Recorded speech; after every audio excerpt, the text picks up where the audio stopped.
12th Hindi elective weekly test का परीक्षा उपयोगी महत्वपूर्ण प्रश्न आपको इस वीडियो के माध्यम से बता रहा हूं। चैनल पर पहली बार है तो जरूर सब्सक्राइब कर ले और जरूरतमंदों को यह वीडियो जरूर शेयर कर दे। तो चलिए हम लोग आज कुछ नया सीखते हैं। पहला क्वेश्चन है आपका, कवि धनानंद का जन्म कब हुआ था? तो इसका करेक्ट आंसर जो है वो हो जाएगा 1673 ईस्वी में। इसका पहला का क हो जाएगा। दूसरा है, कवि धनानंद की रचना का नाम है? तो इसकी रचना का नाम है सुजान सागर। सुजान इनकी प्रेमिका थी, सुजान सागर।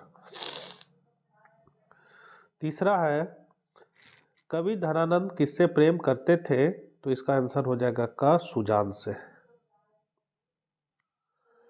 चौथा है आपका, कवि की अनजानी दुनिया का सबसे पहला उपकरण क्या है? तो इसका आंसर हो जाएगा शब्द। नाटक किस प्रकार का काव्य है? तो नाटक जो है वो दृश्य काव्य है। छठा है, कहानी का केंद्रीय बिंदु क्या होता है? तो इसका केंद्रीय बिंदु जो होता है वो कथानक होता है। अनुस्मारक या स्मरण पत्र में विषय के बाद क्या लिखा जाता है? तो विषय के बाद आप है सो श्रीमान लिख सकते हैं, कोई कोई महोदय भी लिखता है। तो यहाँ ये दोनों में कन्फ्यूजन है, इसको आप लोग देख लीजिएगा। मेरे हिसाब से श्रीमान होना चाहिए। मित्र को भेजा गया पत्र किस प्रकार का पत्र होगा?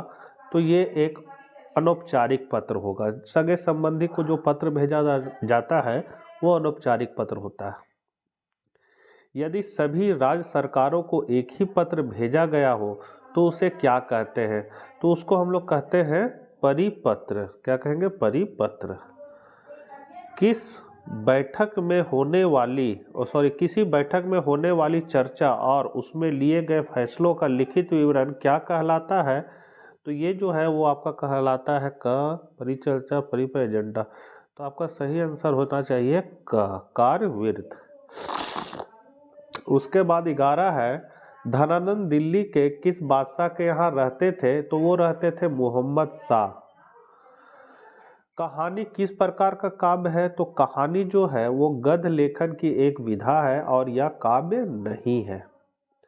कहानी के तत्वों के नाम लिखे। तो कहानी के तत्व हैं कथानक, सेटिंग, पात्र, दृष्टिकोण, संघर्ष, थीम, भाषा शैली, उद्देश्य, कथोपकथन या संवाद, देश काल या वातावरण। अगला है, धनानंद की रचनाओं के नाम लिखें।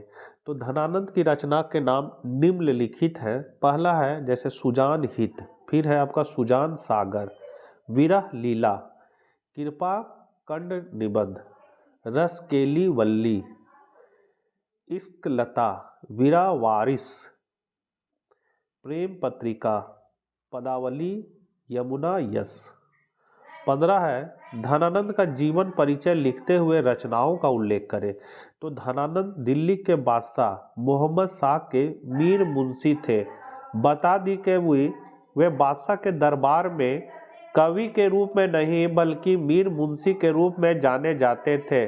बताया जाता है कि वे दरबार में कवित्व से अधिक गायन के लिए विख्यात थे। कहते हैं कि दरबार में सुजान नाम की एक स्त्री से उनको अटूट प्रेम था। धनानंद रीति काल के एक प्रसिद्ध कवि थे। उनका जन्म 1673 में हुआ था और उनका निधन 1739 या 1761 में हुआ था।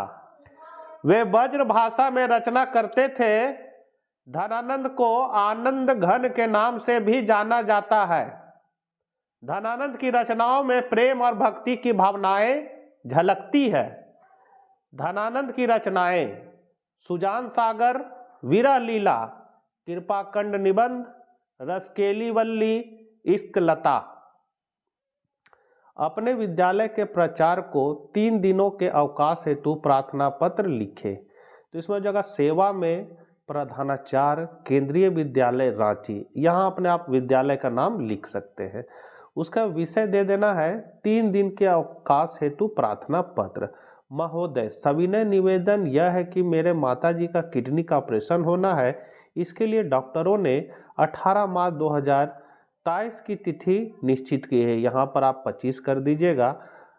25 की तिथि निश्चित की है। मेरे पिताजी आवश्यक कार्य से बाहर गए हुए हैं, उनके वापस आने तक मुझे ऑपरेशन के पूर्व एवं पश्चात माताजी की सेवा के लिए अस्पताल में रुकना पड़ेगा।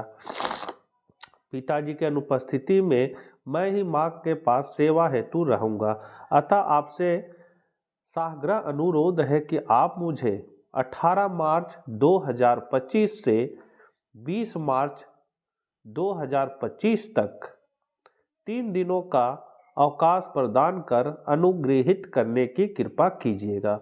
मैं आपका सदा आभारी रहूंगा। धन्यवाद। सही दिनांक दे देना, आपका आज्ञाकारी शिष्य, और नीचे यहाँ अपना नाम, क्लास का रोल नंबर दे देना है। तो बच्चों, ये थे कुछ महत्वपूर्ण प्रश्न। आशा करते हैं वीडियो आपके लिए उपयोगी साबित होगा। तो मिलते हैं नेक्स्ट वीडियो साथ। जय हिंद, जय भारत।